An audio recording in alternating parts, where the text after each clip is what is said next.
Hi all welcome to Shaz world. അപ്പോൾ നമ്മളിന്ന് വന്നിട്ടുള്ളത് നല്ലൊരു ചെമ്മീൻ അച്ചാറിൻ്റെ റെസിപ്പി ആയിട്ടാണ്. നമുക്കതെങ്ങനെയാണ് പ്രിപ്പയർ ചെയ്യാൻ നോക്കാം.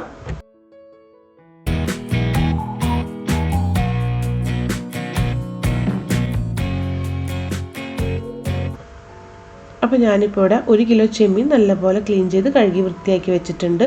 ഇത് നമുക്കൊന്ന് മാരിനേറ്റ് ചെയ്തെടുക്കണം. അപ്പോൾ അതിനായിട്ട് ഞാൻ ഇതിലേക്ക് ആദ്യം തന്നെ ആവശ്യത്തിനുള്ള ഉപ്പിട്ട് കൊടുക്കുകയാണ്. ഇനി നമുക്കിതിലേക്ക് 1 ടീസ്പൂൺ മഞ്ഞൾപ്പൊടി ഇട്ട് കൊടുക്കാം. ഇതിലേക്ക് 2 ടീസ്പൂൺ മുളക് പൊടി ഇട്ട് കൊടുക്കുകയാണ്. നമുക്കിതെല്ലാം കൂടെ ഈ ചെമ്മീനിൽ തേച്ച് നല്ലപോലെ ഒന്ന് മിക്സ് ചെയ്ത് കൊടുക്കണം. അപ്പോൾ നമുക്ക് സമയം ഉണ്ടെന്നുണ്ടെങ്കിൽ കുറച്ച് നേരം അത് അവിടെ വെക്കാം, അതല്ലാന്നുണ്ടെങ്കിൽ നമുക്കപ്പോൾ തന്നെ ഫ്രൈ ചെയ്തെടുക്കാം.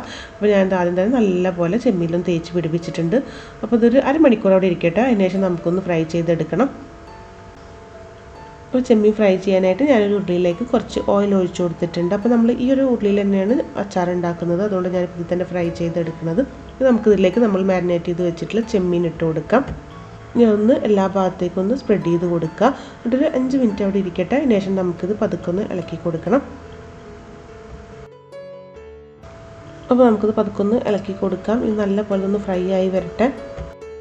പിന്നെ ഇപ്പോൾ നമ്മുടെ വീഡിയോ കണ്ടുകൊണ്ടിരിക്കുന്ന ആരെങ്കിലും നമ്മുടെ ചാനൽ ഇതുവരെ സബ്സ്ക്രൈബ് ചെയ്തിട്ടില്ലെന്നുണ്ടെങ്കിൽ നിങ്ങളിപ്പോൾ തന്നെ സബ്സ്ക്രൈബ് ചെയ്യൂട്ടോ. അതുപോലെ തന്നെ നിങ്ങൾക്ക് നമ്മുടെ റെസിപ്പീസൊക്കെ ഇഷ്ടപ്പെടുകയാണെങ്കിൽ നിങ്ങളൊന്ന് ലൈക്ക് ചെയ്യുക, ഷെയർ ചെയ്യുക. നിങ്ങളുടെ അഭിപ്രായങ്ങളൊക്കെ നമ്മുടെ കമൻറ്റ് ബോക്സിൽ ഒന്ന് എഴുതി അറിയിക്കുകയും കൂടി ചെയ്യുക.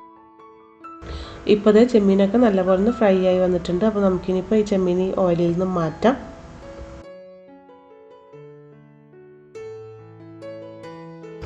ഇനി നമുക്കിതേ ഉള്ളിലേക്ക് തന്നെ കുറച്ച് എണ്ണ ഒഴിച്ചു കൊടുക്കാം. അപ്പോൾ നമ്മൾ എപ്പോഴും അച്ചാറൊക്കെ ഉണ്ടാക്കുമ്പോൾ എണ്ണയിൽ ഉണ്ടാക്കുന്നത് നല്ല ടേസ്റ്റ് ഉണ്ടാവും. സിസമി ഓയിൽ, എള്ളെണ്ണ. അപ്പോൾ ഇതിൽ കുറച്ച് ഓയിൽ ബാക്കിയുണ്ട്, അത് കുഴപ്പമില്ല. നമുക്കിതിലേക്ക് കുറച്ച് എണ്ണയും കൂടെ ഒഴിച്ചു കൊടുക്കാം. ഇനി എണ്ണ നല്ലപോലെ ചൂടായി വരുന്ന സമയത്ത് നമുക്കിതിലേക്ക് 1 ടേബിൾ സ്പൂൺ കടുക് ഇട്ട് കൊടുക്കാം. ഇനി കടുകൊന്ന് പൊട്ടി വരട്ടെ. ഈ കടുകൊന്ന് പൊട്ടി വരുന്ന സമയത്ത് നമുക്കിതിലേക്ക് ഒരു 1/2 ടീസ്പൂൺ ഉലുവയും കൂടെ ഇട്ട് കൊടുക്കണം. ഇനിയിപ്പോൾ ഉലുവൊന്ന് ചൂടായി വരുന്ന സമയത്ത് നമുക്കിതിലേക്ക് ഒരു 10-20 വെളുത്തുള്ളി അരിഞ്ഞത്, ഒരു ചെറിയ കഷ്ണം ഇഞ്ചി ചതച്ചത്, ഒരു 4 പച്ചമുളക് അരിഞ്ഞത്, കുറച്ച് കറിവേപ്പിലയും കൂടി ഇട്ട് കൊടുക്കാം. അപ്പോൾ ഞാനിവിടെ എടുത്തിട്ടുള്ള വലിയ വെളുത്തുള്ളിയാണ്, അതുകൊണ്ട് ഞാൻ 20 എടുത്തത്. ഇനി നമുക്ക് ഇതൊന്ന് നല്ലപോലെ ഇളക്കി കൊടുക്കണം. ആ ഇഞ്ചിയും വെളുത്തുള്ളിയൊക്കെ ഒരു പച്ചമണം മാറുന്നത് വരെ ഇളക്കി കൊടുക്കാം. പിന്നെ ഇഞ്ചി എപ്പോഴും ചതച്ചിട്ടിടുന്നതാണ് കൂടുതൽ ടേസ്റ്റ് ഉണ്ടാവും. ഇപ്പോൾ ഇഞ്ചി, വെളുത്തുള്ളി, പച്ചമുളക് നല്ലപോലെ മൂത്ത് വന്നിട്ടുണ്ട്. ഇനി നമുക്ക് ഫ്ലെയിം ഒന്ന് കുറച്ച് വെച്ചിട്ട് ഇതിലേക്ക് മസാലപ്പൊടികൾ ഇട്ട് കൊടുക്കാം. അപ്പോൾ ലോ ഫ്ലെയിമിൽ വെച്ചിട്ട് തന്നെ വേണം ഇട്ട് കൊടുക്കാനായിട്ട്. അപ്പോൾ ഞാൻ ഇതിലേക്ക് 1 ടീസ്പൂൺ മഞ്ഞൾപ്പൊടി, ഒരു 3 table spoon Kashmiri chilli powder കൂടെ ഇട്ട് കൊടുക്കുന്നുണ്ട്. അപ്പോൾ കാശ്മീരി ചില്ലി പൗഡർ ഇട്ട് കൊടുക്കുമ്പോൾ എരിവും കുറവായിരിക്കും, അതുപോലെ തന്നെ അച്ചാറിന് നല്ല തിക്നെസ് കിട്ടാൻ നല്ലതാണ്.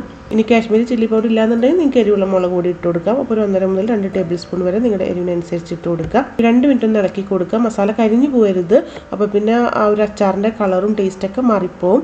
ഇനി നമുക്കിതിലേക്ക് വിനെഗർ ഒഴിച്ചു കൊടുക്കാം, സുർക്ക. അപ്പോൾ ഞാനൊരു 3/4 കപ്പ് സുർക്ക ഇതിലേക്ക് ഒഴിച്ചു കൊടുക്കുന്നത്. അപ്പോൾ സാധാരണ നമ്മൾ മാങ്ങച്ചാറും അതുപോലെ നാരങ്ങച്ചാറൊക്കെ ഇടുന്നതിനേക്കാളും കൂടുതൽ വിനെഗർ അല്ലെങ്കിൽ സുർക്ക നമുക്ക് ഈ ഒരു മീനച്ചാറിലേക്ക് വേണം. അപ്പോൾ ഞാനൊരു 3/4 കപ്പ് സുർക്ക ഒഴിച്ചു കൊടുത്തിട്ടുണ്ട്. ഇനി നമുക്ക് നല്ലപോലെ ഒന്ന് ഇളക്കി കൊടുക്കാം. ഇതൊക്കെ നല്ലപോലെ തിളച്ച് വരട്ടെ. അതിനുശേഷം വേണം നമുക്കിതിലേക്ക് മീനിട്ട് കൊടുക്കാനായിട്ട്. പിന്നെ ഇപ്പോൾ നമ്മളിത് ഇതിലേക്ക് ഉപ്പൊന്നും ഇട്ട് കൊടുത്തിട്ടുണ്ടായിരുന്നില്ല. അപ്പോൾ ഈ ഒരു സമയത്ത് നമുക്കിതിലേക്ക് ആവശ്യത്തിനുള്ള ഉപ്പും കൂടെ ഇട്ട് കൊടുക്കാം. ഉപ്പൊക്കെ ഓരോരുത്തരുടെ ടേസ്റ്റിനനുസരിച്ച് ഇട്ട് കൊടുക്കുക. അപ്പോൾ നല്ലപോലെ ഒന്ന് ഇളക്കി കൊടുക്കാം. എന്നിട്ട് നമുക്കിനി ഇപ്പോൾ ഇതിലേക്ക് നമ്മൾ നേരത്തെ ഫ്രൈ ചെയ്ത് വെച്ചിട്ടുള്ള ചെമ്മീൻ ഇട്ട് കൊടുക്കണം. എന്നിട്ട് ചെമ്മീനൊക്കെ ഇത് നല്ലപോലെ ഒന്ന് മിക്സ് ചെയ്ത് കൊടുക്കാം. 2 മിനിറ്റ് ഈ ചെമ്മീനും ഇത് മസാലയും ഈ സുർക്ക എല്ലാം കൂടെ ഒന്ന് മിക്സായി വരട്ടെ. അപ്പോൾ ഒന്നും കൂടെ ഒന്ന് ഇളക്കി കൊടുക്കണം.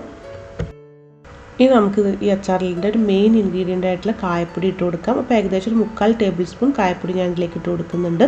എന്നിട്ട് നമുക്ക് നല്ലപോലെ ഒന്ന് ഇളക്കി കൊടുക്കണം. കായപ്പൊടി കൂടി ഇട്ട് കൊടുക്കുമ്പോഴാണ് ശരിക്കും നല്ലൊരു അച്ചാറിൻ്റെ മണം വരുന്നത്. അപ്പോൾ ഈ ഒരു സമയത്ത് നമുക്ക് ഇനിയിപ്പോൾ ഇതിൻ്റെ ഉപ്പും പുളിയൊക്കെ ഒന്ന് നോക്കാം. അപ്പോൾ ഉപ്പ് കുറവാണെങ്കിൽ ഉപ്പിട്ട് കൊടുക്കാം. അതുപോലെ തന്നെ പുളി കുറവാണെന്ന് തോന്നുകയാണെങ്കിൽ ഇത്തിരി വിനെഗറും കൂടെ ഒഴിച്ചു കൊടുക്കാം. നല്ലപോലെ ഇളക്കി കൊടുക്കാം. എന്നിട്ട് നമുക്ക് ഇനിയിപ്പോൾ ഫ്ലെയിം ഓഫ് ചെയ്ത് കൊടുക്കാം. ഒരു 10-15 മിനിറ്റെങ്കിലും അത് അവിടെ ഇരിക്കട്ടെ. അതൊന്ന് ചെറുതായിട്ട് ചൂടാറി വരുമ്പോഴേക്കും നല്ലപോലെ തിക്കായിട്ട് വരും. എന്നിട്ട് ചൂടാറിയതിന് ശേഷം നമുക്കിതൊരു പാത്രത്തിലേക്ക് മാറ്റാം. ഇപ്പോൾ ഇതൊന്ന് ചൂടാറിയപ്പോൾ തന്നെ അച്ചാറൊക്കെ നല്ലപോലെ ഒന്ന് തിക്കായി വന്നിട്ടുണ്ട്. അപ്പോൾ അച്ചാറൊക്കെ കുറച്ച് ദിവസം ഇരിക്കുമ്പോഴാണ് അതിൻ്റെ കറക്റ്റ് ടേസ്റ്റ് കിട്ടുക. അപ്പോൾ ഒരാഴ്ചയെങ്കിലും നിങ്ങളിത് പുറത്ത് വെക്കുക. എന്നിട്ട് വേണമെന്നുണ്ടെങ്കിൽ നമുക്ക് ഫ്രിഡ്ജിൽ വെക്കാം. അപ്പോൾ നല്ല ടേസ്റ്റി ആയിട്ടുള്ള ചെമ്മീൻ അച്ചാറാണ്. എല്ലാവരും ട്രൈ ചെയ്ത് നോക്കുക. എന്നിട്ട് മറക്കാതെ നിങ്ങളുടെ അഭിപ്രായങ്ങൾ നമ്മുടെ കമൻറ്റ് ബോക്സിലും കൂടെ ഒന്ന് എഴുതി അറിയിക്കുക. അപ്പോൾ നമുക്കിനി ഇതുപോലെ അടുത്ത നല്ല റെസിപ്പി ആയിട്ട് വീണ്ടും കാണാൻ. അതുവരേക്കും ബൈ.